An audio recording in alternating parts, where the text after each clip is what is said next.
केंद्रीय मंत्री की आवश्यकता नहीं, कोई नगर निकाय इससे अछूता नहीं था। लेकिन अब 2017 में हम लोगों ने एंटी भूमाफिया टास्क फोर्स बनाया था।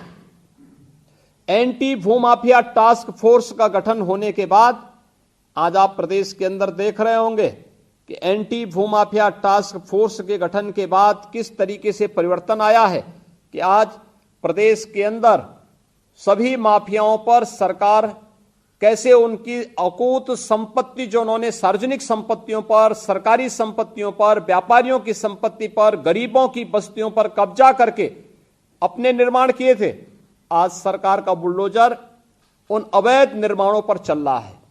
और हम लोगों ने तो अब शुरुआत ये भी कर ली है कि एंटी भूमाफिया टास्क फोर्स के द्वारा जिन जमीनों को अवैध कब्जे से मुक्त कराया गया है, उन जमीनों पर गरीबों के आवास बनाए जा रहे हैं। हम लोगों ने प्रयागराज से इस कार्य का शुभारंभ भी कर दिया है और हर नगर निकाय में एक कार्य होना चाहिए।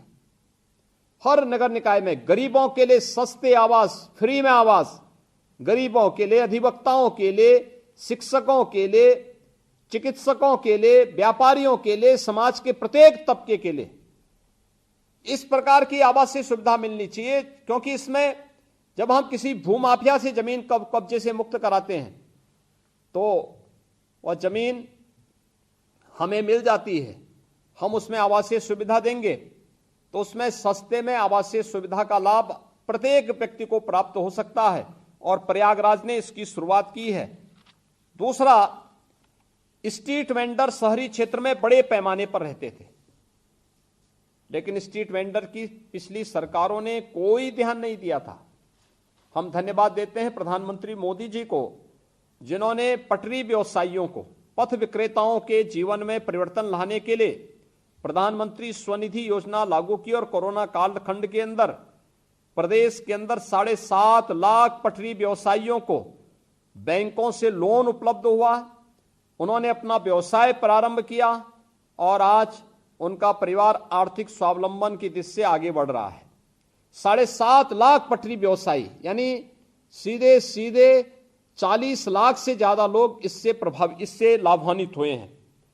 इसके साथ ही प्रदेश के अंदर स्वच्छ भारत मिशन के अंदर हमने लगभग 9 लाख व्यक्तिगत शौचालय नगर निकाय के अंदर बनाए और लगभग 70,000 सामुदायिक शौचालय भी नगरीय क्षेत्रों में बुनियादी सुविधाओं के लिए स्वच्छ भारत मिशन के अंतर्गत बनाने का कार्य किया। स्मार्ट सिटी मिशन के अंतर्गत भी आगरा, अलीगढ़, बरेली, झांसी, कानपुर, लखनऊ, मुरादाबाद, प्रयागराज, सहारनपुर और वाराणसी, ये 10 शहर केंद्र सरकार के साथ मिलकर के हम स्मार्ट सिटी मिशन के अंतर्गत इनका विकास कर रहे हैं। लेकिन साथ साथ 7 नगर निकाय हमारे ऐसे थे जो स्मार्ट सिटी के लिए भारत सरकार की गाइडलाइन में नहीं शामिल हो पाए थे, तो हमने तय किया कि हम राज्य शासन के माध्यम से इनका विकास करेंगे। इसमें अयोध्या है, गोरखपुर है, गाजियाबाद है, फिरोजाबाद है, मथुरा वृंदावन है, मेरठ है, शाहजहांपुर है। इन सब का समग्र विकास हमारी सरकार यहां पर कर रही है, जिसमें हम लोगों ने केंद्र सरकार के सहयोग से राज्य सरकार की तरफ से इंटीग्रेटेड ट्रैफिक मैनेजमेंट का सिस्टम हम वहां लागू कर रहे हैं।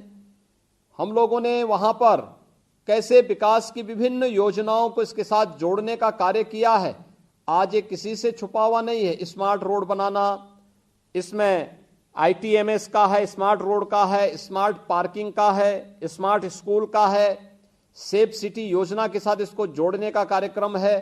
ये तमाम चीजें वहां पर चल रही हैं और आप देख रहे होंगे स्मार्ट सिटी मिशन में कन्वर्जेंस के माध्यम से उत्तर प्रदेश ने जो कार्य किया है, देश ने उसको स्वीकारा है और पूरे देश के अंदर उत्तर प्रदेश को स्मार्ट सिटी मिशन पे नंबर 1 का प्राइज मिला है, नंबर 1 प्राइज में अग्रणी प्राइज मिला है। मैं इसके लिए स्मार्ट सिटी मिशन के साथ जुड़े हुए अपने सभी नगर निकायों को हृदय से धन्यवाद देता हूं और उन सब का अभिनंदन भी करता हूं।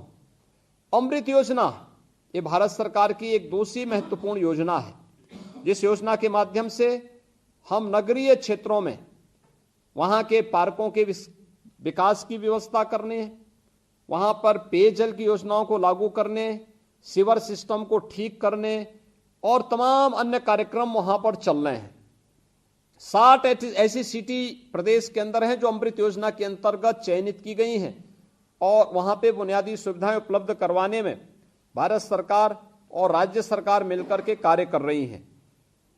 हम लोगों ने प्रदेश के अंदर पब्लिक ट्रांसपोर्ट सिस्टम को बहुत अच्छे ढंग से आगे बढ़ाने का कार्य किया है और मुझे बताते हुए प्रसन्नता है कि 2017 के बाद प्रदेश के अंदर लखनऊ में मेट्रो की सेवा प्रारंभ हुई, गाजियाबाद में इसका विस्तार हुआ, नोएडा, ग्रेटर नोएडा में विस्तार हुआ और अभी 28 दिसंबर को प्रधानमंत्री मोदी जी ने कानपुर में भी मेट्रो सेवा का शुभारंभ कर दिया है।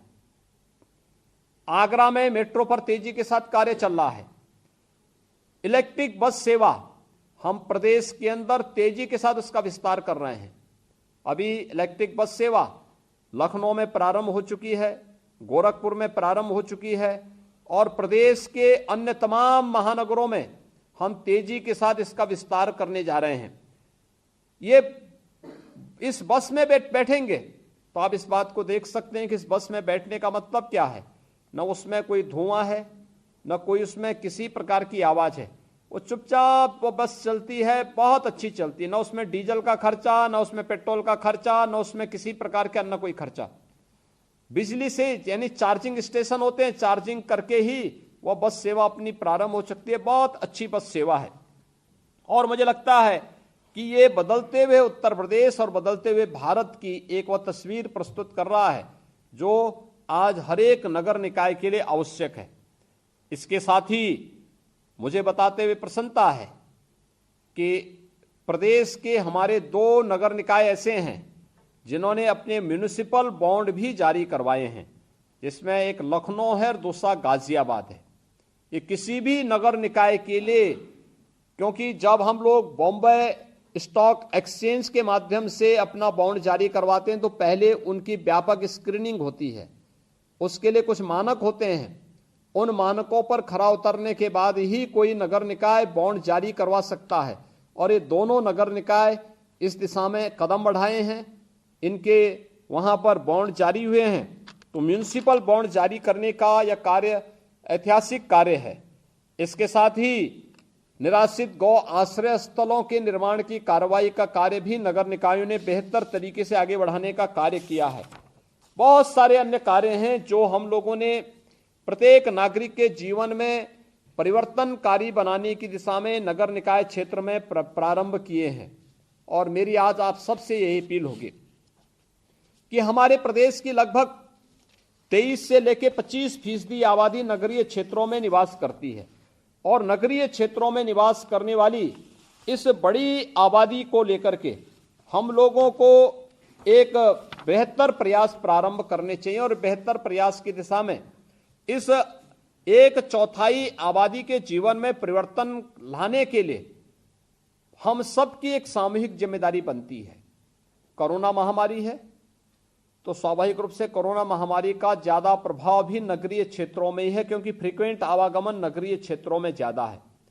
दूसरा, आबादी घनी है, लोग नगरीय क्षेत्रों में मल्टी स्टोरी भवनों में भी रहते हैं और आवासीय क्षेत्रफल कम भी होने के नाते मार्केट में जाना, सब्जी मंडी में जाना, दूध मंडी में जाना, फल मंडी में जाना, ये बहुत सारी जगह ऐसी होती हैं, भीड़ भाड़ होने के नाते इन्फेक्शन की चपेट में जल्दी भी आने की संभावना बनी रहती है। और उस दृष्टि से मैं आज आप सबसे अपील करना चाहूंगा, जैसे ग्रामीण क्षेत्र में ग्राम प्रधानों ने बेहतरीन प्रयास किया और ग्रामीण क्षेत्र में ग्राम प्रधानों ने निगरानी समिति की अध्यक्षता करते हुए वहां पर बेहतरीन कार्य किया है। ग्राम प्रधान, आंगनबाड़ी, आशा वर्कर, एएनएम, पंचायती राज विभाग के कर्मी, राजस्व विभाग के कर्मी, ये सभी लोग मिलकर के लगभग 10 से 12 लोगों की एक टीम हर एक नगर निकाय में डोर टू डोर सर्वे का काम करती है। हर संदिग्ध व्यक्ति को जिसमें सर्दी है, जुकाम है, खांसी है, उसे मेडिसिन किट उपलब्ध करवाती है। अगले 24 घंटे के अंदर किसी व्यक्ति में लक्षण दिखाई देते हैं तो उसको मेडिसिन उपलब्ध, यानी अगले दिन आरआरटी की टीम जाकर के उनका टेस्ट भी, आरटी-पीसीआर की टेस्ट भी कर लेती है। अगर उस व्यक्ति में कोरोना पॉजिटिव आया और उस व्यक्ति के घर में अलग से रहने की व्यवस्था नहीं, तो उस व्यक्ति के लिए होम आइसोलेशन की व्यवस्था की जाती है। नहीं है तो उन्हें हॉस्पिटल पहुंचाने का कार्य होता है। अगर होम आइसोलेशन की व्यवस्था है तो नियमित रूप से उसकी समीक्षा करना, उनके उपचार की व्यवस्था करना, उनको हर प्रकार की सुविधाओं का लाभ देना, यह कार्य लगातार ग्रामीण क्षेत्र में चल रहा है। सभी 58,189 ग्राम पंचायतों में कार्य नगरीय क्षेत्रों में चल रहा है। मेरी शहरी ग्रामीण क्षेत्र में चल रहा है। और नगरीय क्षेत्रों में मेरी आज अपील होगी कि हमारे प्रदेश के अंदर लगभग 14,000 वार्ड हैं, जो नए और पुराने हमारे जितने नगर निकाय, इन सबको हम जोड़ लेंगे कि 700, जो हमारे पास कुल प्रदेश के अंदर 734 नगर निकाय हैं, इन 734 नगर निकायों में लगभग 14,000 वार्ड हैं। 14,000 वार्डों में निगरानी समिति पार्षद की अध्यक्षता में या वहां के किसी सीनियर सिटीजन की अध्यक्षता में हमारे नगर निकाय के चेयरमैन अगर गठित करते हैं तो उसका बहुत लाभ होगा। एक, हम अपने नगर निकाय की नियमित दिनचर्या के साथ उनको जोड़ें। स्वच्छता है, सैनिटाइजेशन का है, सॉलिड वेस्ट मैनेजमेंट का है, निराश्रित गौआश्रय स्थल बनाने यानी कान्हा उपवन के कार्यक्रम को तेजी के साथ आगे बढ़ाने का कार्य है, या इस भीषण शीतलहरी में रेन बसेरे की व्यवस्था हर जरूरतमंद के लिए अपने अपने वार्ड या मोहल्ले में स्थापित करने की कार्रवाई हो। यह कार्यक्रम एक बहुत पवित्र कार्यक्रम है। एक तो इसके साथ हमें जोड़ना होगा। दूसरा, ये निगरानी समितियां नगरीय क्षेत्रों में जरूरतमंद लोगों को, जिनका कोई आय का स्रोत नहीं, जिनके पास कोई भी इनकम नहीं, जिसके पास कुछ भी सुविधा नहीं, कम्युनिटी किचन के माध्यम से उन्हें लंच पैकेट उपलब्ध करवाने का कार्य भी कर सकती है। जिनको राशन नहीं मिल रहा है, जिनको कोई सुविधा नहीं मिल रही है, जिनके पास कोई काम धाम नहीं है, जिनके पास किसी भी प्रकार का व्यवसाय नहीं है, उन लोगों के लिए कम्युनिटी किचन की व्यवस्था, डोर टू डोर स्क्रीनिंग की व्यवस्था।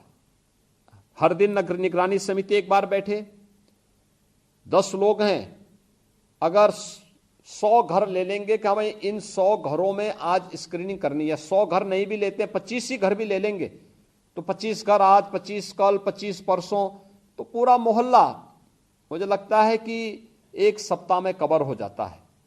और एक एक घर को स्क्रीनिंग करना, कितने घर के पास गए, हालचाल लिया, कितने लोग परिवार में हैं, किसी को कोई सर्दी जुकाम खांसी बुखार तो नहीं है, कोई नई शिकायत नहीं है, किसी भी प्रकार की कोई समस्या नहीं है। वैक्सीन में सभी लोगों ने 15 वर्ष से ऊपर के सभी लोगों ने वैक्सीन ले लिया कि नहीं लिया है? ले लिया तो ठीक, नहीं लिया है तो जिन्होंने नहीं लिया उनका नाम नोट कर लिया, आयु नोट कर लिया। जिन लोगों ने 1 डोज ले ली उसका नोट कर लिया, जिन्होंने दूसरी डोज नहीं ली उसको भी नोट कर लिया। 60 साल से ऊपर कोई बीमार व्यक्ति है या कोई कोरोना वॉरियर्स है, उन्होंने अगर बूस्टर डोज नहीं ली है उनका नाम नोट कर लिया।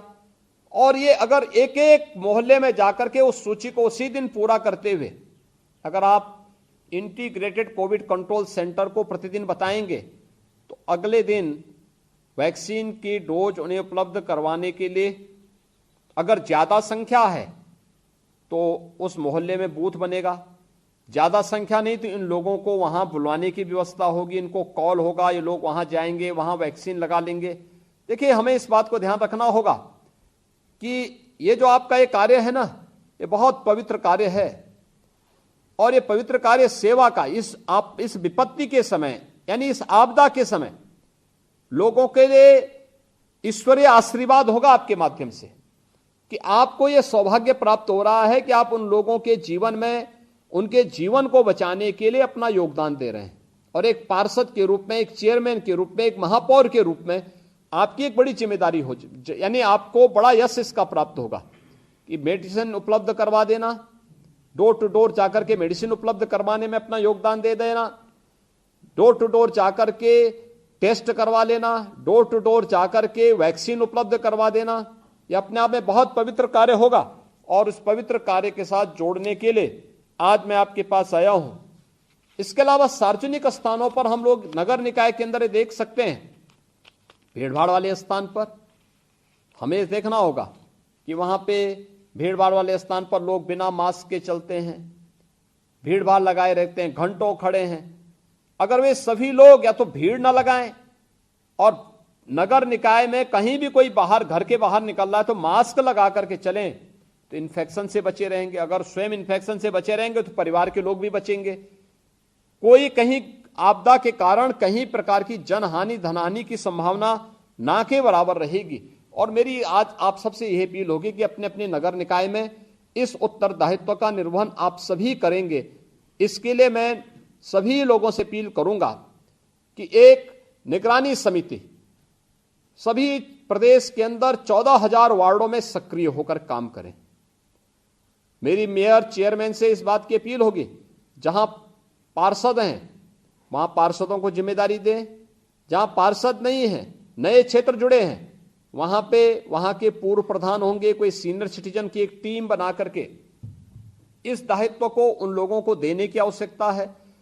उन लोगों के पास मेडिसिन किट उपलब्ध करवा देने की आवश्यकता है, इंफ्रारेड थर्मामीटर, पल्स ऑक्सीमीटर उपलब्ध करवाने की आवश्यकता है, उन्हें सैनिटाइजर और उन्हें मास्क उपलब्ध करवाने की आवश्यकता है। और फिर वैक्सीन के लिए हर व्यक्ति वैक्सीन जरूर ले लें। हमें जरूर सुनिश्चित करें कि कोई भी, ये वैक्सीन याद रखना, ये वैक्सीन कोरोना जैसी महामारी में ये रामबाण साबित है। और ये वैक्सीन कोरोना जैसी महामारी में इसके कोरोना के वायरस के प्रभाव को कम करने में इसकी बहुत बड़ी भूमिका है। आज आप देख रहे होंगे सेकेंड वेव जितनी खतरनाक आई थी, थर्ड वेव उतनी ही सहज सरलता के साथ जनता उसका सामना भी कर रही है। और इसलिए मेरी आप सबसे अपील होगी कि हम स्वच्छता, सैनिटाइजेशन, स्ट्रीट लाइट, शुद्ध पेयजल की आपूर्ति और अपने सामान्य उत्तरदायित्वों के साथ साथ इन सभी कार्यक्रमों को सफलतापूर्वक आगे बढ़ाने का कार्य करेंगे।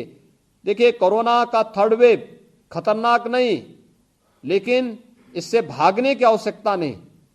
यह बीमार, यानी यह, मैं इस बात को मानता हूं कि यह बीमारी है और बीमारी होने के नाते सतर्कता और सावधानी इस दिशा से बहुत आवश्यक होगी।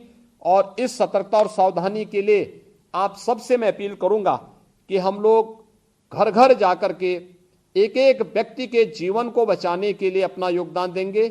आपने पहली और द्वितीय लहर के दौरान अच्छा काम किया था, एक एक परिवार को भोजन उपलब्ध कराया, स्वच्छता सैनिटाइजेशन में अच्छा कार्य किया। आज फिर इस कार्यक्रम के साथ जुड़ेंगे, इस विश्वास के साथ मैं आज के इस अवसर पर प्रदेश भर से जुड़े हुए सभी पार्षदों को, सभी चेयरमैन को, सभी महापौर को हृदय से धन्यवाद देता हूं। आप लोगों ने प्रथम और द्वितीय लहर के दौरान अच्छा काम किया।